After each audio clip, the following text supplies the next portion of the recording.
Godda college से एक ऐसा मामला सामने आया है जिसने शिक्षा व्यवस्था और सोच दोनों पर सवाल खड़े कर दिए हैं। दरअसल बीएड की एक छात्रा को सिर्फ इसलिए कॉलेज से बाहर कर दिया कि क्योंकि उसने सलवार सूट नहीं बल्कि शर्ट पैंट पहन रखा था। रिपोर्ट देखिए। कॉलेज जहां हर दिन पढ़ने के लिए पहुंचने वाली बीएड की छात्रा को कॉलेज के गेट से ही लौटा दिया गया। वजह छात्रा का पहनावा। कॉलेज प्रशासन को आपत्ति इस बात पर थी कि छात्रा सलवार सूट नहीं बल्कि कॉलेज की यूनिफॉर्म में शर्ट और पैंट पहनकर क्लास करने आई थी।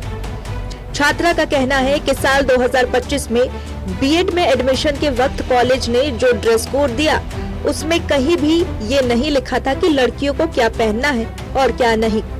सिर्फ रंग बताया गया था और वही रंग वो फॉलो कर रही है। रहा है कि आप लड़की हैं और आपको लड़की वाला कपड़ा पहन के आना है। यहाँ पर मेरा नियम है और जो हम नियम बनाएंगे वही फॉलो करना पड़ेगा। इससे पहले आप क्या कर रहे थे क्या नहीं कर रहे थे उससे कोई फर्क नहीं पड़ता। तो आपको अभी तक में कई बार निकाला गया है सिर्फ कल, पर टोका गया है या ह्यूमिलिएशन जो भी कहें आप वो 4 बार। इसमें क्या दिक्कत है? शर्ट आप पहने हैं, स्कूल का ड्रेस पहने हैं, क्या दिक्कत है? दिक्कत क्या है सर? दिक्कत तो कुछ भी नहीं होना चाहिए। क्लास में तो हम लोग यही पढ़ रहे हैं, जेंडर इक्वलिटी। आगे हम लोगों को टीचर्स बोला जा रहा है क्योंकि हम लोग ट्रेनिंग ले रहे हैं बीएड का। आगे बच्चों को यही समझाना है, यही सिखाना है कि लड़के में या लड़की में कोई दिक्कत नहीं है। और इसी के चलते तो हमारा कोएड जो चल रहा है, स्कूल से जो है लड़की लड़कियां साथ में शिक्षा ले रहे हैं। पीड़ित छात्रा का कहना है कि हम पहले भी इसी कॉलेज से ग्रेजुएशन कर चुके हैं। पैंट शर्ट में कभी किसी ने नहीं रोका। अब बीएड में एडमिशन लिया तो कहा जा रहा है कि लड़कियों वाले कपड़े पहन कर आइए। छात्रा का आरोप है कि पिछले कई दिनों से कॉलेज के कुछ प्रोफेसर उन पर दबाव बना रहे हैं और यहाँ तक कह दिया गया लड़कों वाले ड्रेस में कॉलेज आना सख्त मना है। ये बात बताने के बाद भी हमको लगा कि जाओ प्रिंसिपल से साइन लेकर आओ। प्रिंसिपल के पास जाने के बाद वो भी जानवर को भी ऐसे हकालने देता है। जैसे हमको बोल दिया गया कि क्यों नहीं आती हो ड्रेस कोड में, और जो मन में आएगा वो पहनकर चली आओगी और जो भी तुम्हारा इच्छा होगा। ऐसा थोड़ी होता है तो हाफ पैंट में आ जाएगा। हम हाफ पैंट में थोड़ी आ रहे हैं, जो मेरा ड्रेस है उसी में तो आ रहे हैं, जो आप लागू करके दिए उसी में तो आ रहे हैं। और हम बोले भी सर क्या फर्क पड़ता है कि हम लड़की हैं कि लड़का है, तो हमको बोला गया कि ज्यादा बकवास मत करो, रिजर्वेशन लेना है तुम लोगों को और लड़का लड़की कर रही है यहाँ पर। अब सुनिए कॉलेज प्रशासन का पक्ष।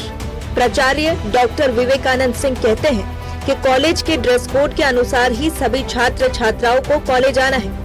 अगर उस छात्रा के पास ड्रेस खरीदने के लिए रुपए नहीं है तो उसका खर्च भी खुद करेंगे, लेकिन कॉलेज द्वारा जारी सूचना निर्देश में कहीं भी लड़के और लड़कियों के लिए अलग ड्रेस कोड की चर्चा नहीं है। क्यों पहनेगी जब सब और लोगों का है? उसको हमसे भी एक बार मिली है, फिर आप लोगों के यहाँ भी अप्रोच की, तो उसमें क्या समस्या है? अगर वो पहनेगी, उसको हम कहे थे कि दूसरा ड्रेस कोड का अगर तुम कहो तो हमारा पैसा लग गया है, उसका पैसा हम देंगे, तुम नया सिला। समानता का अधिकार हम लोग भी पढ़े हैं, समझ गए? समानता का अधिकार का मतलब यह नहीं है कि आप उल्लंघन कीजिए भी महाविद्यालय के नियम का। ठीक है, हर एक महाविद्यालय का अपना ड्रेस कोड होता है, तो ड्रेस कोड में उसको अनुपालन करना चाहिए। और आप लोग भी यह प्रेरित कीजिए उस बच्चे को कि वह ड्रेस कोड पहनो। तुमको भी जितना पैसा लगेगा एज ए प्रिंसिपल, हम कॉलेज फंड से भी नहीं देंगे, हम अपने फंड से, निजी फंड से। लेकिन सवाल यही है, जब कॉलेज की लिखित सूचना में लड़के और लड़कियों के लिए अलग अलग ड्रेस का जिक्र ही नहीं है, तो फिर छात्रा को क्लास से बाहर क्यों किया गया? इसके लिए कौन जिम्मेदार है? गोड्डा से नक्षत्र न्यूज के लिए प्रिंस यादव की रिपोर्ट।